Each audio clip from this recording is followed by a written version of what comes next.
Friends, पहले तो disclaimer देना चाहता हूँ कि अपने इन्वेस्टमेंट जो है वो अपने रिस्क पे कीजिए और अपने फाइनेंशियल एडवाइजर से पूछ के कीजिए, ठीक है।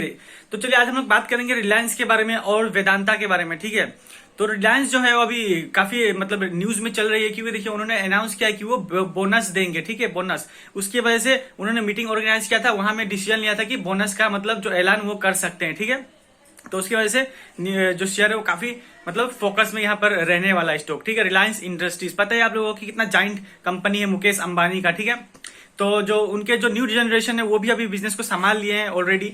तो देखते हैं कि फ्यूचर में, आने वाले फ्यूचर में इनका क्या ग्रोथ रह सकता है, होने वाला है। क्योंकि इंडिया की नंबर 1 जो मार्केट कैप के हिसाब से इंडिया की नंबर 1 कंपनी है रिलायंस इंडस्ट्रीज, आप लोगों को पता ही होगा।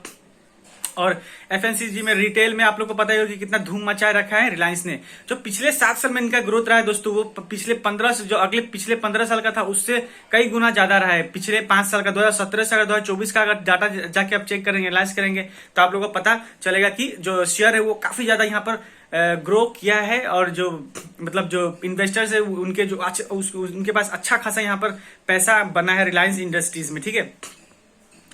तो एक बात ये थी। और दूसरी बात यह है कि दोस्तों देखिए जो रिलायंस है वो मतलब जो रिटेल में काफी ज्यादा यहाँ पर पॉपुलर हो चुकी है ऑलरेडी। प्लस वो फैशन के जो फैशन इंडस्ट्री है, मतलब जैसे कि आप लोगों को पता होगा टाटा ट्रेंच जिसे होते हैं, मतलब आप लोगों को पता होगा जूडियो होगा, वेस्ट साइड होगा, उनके कंपटीशन में भी यहाँ पर मतलब अच्छे खासे यहाँ पर मॉल ऑलरेडी मतलब उनका चलता है। तो लेकिन जो इन्वेस्टर है मतलब जो रिटेलर है वो दो में से डिसाइड करते हैं मतलब कि कहाँ में यहाँ पर उनको फोकस करना है, कहाँ में यहाँ पर उनको मतलब पैसा लगाना है, ठीक है। तो दोनों कंपनी जो कमाल की कंपनी आप लोगों को पता ही होगा, ठीक है।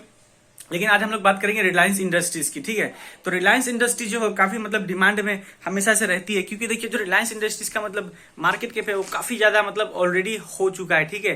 प्लस जो मतलब उनका पकड़ है मतलब इंडिया पे, वो आप लोगों को पता है जो मुकेश अंबानी वो इंडिया का रिचेस्ट पर्सेंट है फिलहाल, और एशिया का भी मतलब काफी अमीर व्यक्ति मतलब है, ठीक है। तो साइड पार्ट, तो रिलायंस जो है वो फोकस में इसलिए था मतलब कि जो शेयर अनाउंस किया था बोनस देने का, उसके वजह से वो फोकस में है, ठीक है। तो आप लोगों को यहाँ पर नजर बनाए रखना है, इसमें इन्वेस्टमेंट का स्कोप आप लोगों को है। मतलब कि रिलायंस जो है वो हमेशा ग्रो करेगा, हर 5 साल में पैसा डबल करके देने का उनका मतलब जो कैपेसिटी है वो कमाल का है दोस्तों, ठीक है। और इसमें बड़े बड़े इन्वेस्टर्स, इसमें अच्छे खासे इंस्टीट्यूशंस जो है वो भी इसमें इन्वेस्टेड रहते हैं हमेशा से।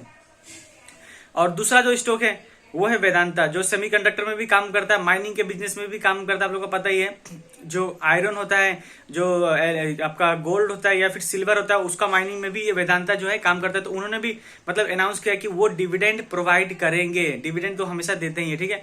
तो डिविडेंड देंगे तो ये काफी बड़ी न्यूज हो जाती है इन्वेस्टर्स के लिए। 20 रुपए डिविडेंड देना कोई आम बात नहीं है दोस्तों, पर शेयर में 20 रुपया मिलना कोई आम बात नहीं है। इससे तो बहुतों का खर्चा निकल जाएगा महीने का, ठीक है।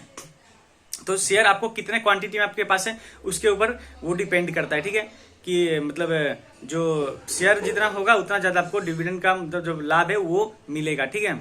तो डिविडेंड कब देती है कंपनी? जब कंपनी के पास सरप्लस पैसा रहता है, एक्स्ट्रा पैसा पड़ा हुआ रहता है, कंपनी अच्छा कर रही होती है, तभी जाके कंपनी जो होती है वो डिविडेंड देती है, ठीक है। तो आप लोगों को वो भी ध्यान में रखना चाहिए कि कंपनी जब डिविडेंड दे रही है इसका मतलब कंपनी जो कर्ज कम कर रही है अपना, उसके पास सरप्लस पैसा है, कामकाज अच्छा चल रहा है कंपनी में, तब जाके कंपनी डिविडेंड दे रही है, ठीक है। तो ये बात आप लोगों को हमेशा याद रखनी चाहिए, फोकस में रखना चाहिए।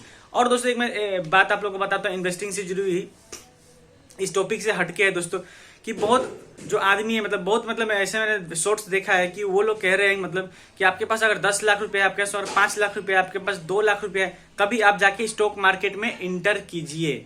तो मेरे ख्याल से मतलब मेरा मानना ये है दोस्तों कि ये बिल्कुल भी गलत है। आप लोगों को क्या मानना है इसमें कमेंट में जरूर लिख के बताइए, और चैनल को सब्सक्राइब कीजिएगा, ठीक है। देखिए दोस्तों, उन लोगों का मानना है कि पैसा आपको ज्यादा चाहिए, लेकिन मैं बोलता हूँ पैसा चाहिए लेकिन 1000 रुपए से भी आप इन्वेस्ट स्टार्ट कर सकते हैं, इतना मैं आपको बोलना चाहता हूं, ठीक है। आप स्टॉक में भी 1000 से स्टार्ट कर सकते हैं इन्वेस्टमेंट लॉन्ग टर्म के लिए। 5 साल इन्वेस्ट कीजिए, उसके बाद देखिए आप क्या होता है दोस्तों, आपका हैबिट बनेगा इन्वेस्टिंग का, आप सीखेंगे काफी ज्यादा इन्वेस्टमेंट से, ठीक है। तो आप उनकी बातों का एकदम बिल्कुल भी भरोसा मत कीजिएगा कि आपको इन्वेस्टमेंट करने के लिए मतलब जो शेयर मार्केट में इंटर करने के लिए बहुत ज्यादा पैसे की जरूरत पड़ेगी, 10 लाख चाहिए, 5 लाख रुपया चाहिए, 2 लाख रुपया चाहिए। नहीं, आपके पास जितना है आप उतना ही से इन्वेस्टमेंट स्टार्ट कर दीजिए, मैं तो आपको ये कहता हूं, ठीक है।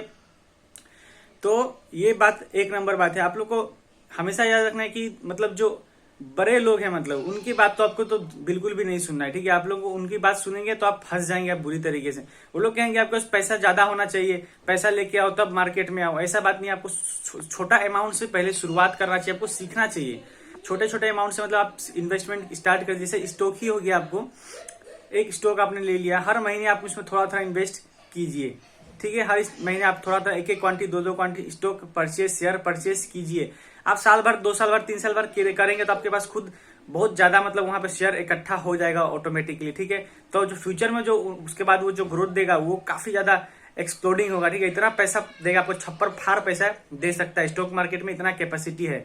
तो बड़े लोग चाहते ही नहीं कि जो रिटेल इन्वेस्टर, जो छोटे लोग हैं वो मार्केट में आए। दरअसल बात यही है दोस्तों, ठीक है। आपका क्या मानना है कमेंट में लिख के जरूर बताइएगा, ठीक है। आप जब जितने अर्ली स्टेज में उतना जल्दी इन्वेस्टिंग स्टार्ट कीजिए, कम से कम कुछ तो सीखेंगे। और इंट्राडे एफएनओ से तो एकदम बिल्कुल दूर ही रहिएगा। मैं तो आप लोगों को इतना बता देना चाहता हूँ कि वो आप लोगों को बर्बाद कर देगा। जरूरी नहीं है कुछ इंट्राडे करने का, एफएनओ करने का कोई जरूरी है ही नहीं। यहाँ पर आपको सिर्फ लॉन्ग टर्म इन्वेस्टिंग करना है, अच्छा स्टॉक में, फंडामेंटली जो अच्छा स्टॉक्स है उसमें इन्वेस्ट करना है। निफ्टी 50 के जो जितने भी सारे स्टॉक्स हैं उनमें इन्वेस्ट करना है, ठीक है। मिड कैप में इन्वेस्ट करना है, और जो अच्छे स्मॉल कैप है उसमें इन्वेस्ट करना है। लेकिन पेनी स्टॉक में तो भूल के भी इन्वेस्ट मत कीजिएगा दोस्तों, ठीक है। इसके ऊपर मैं वीडियो बनाऊंगा।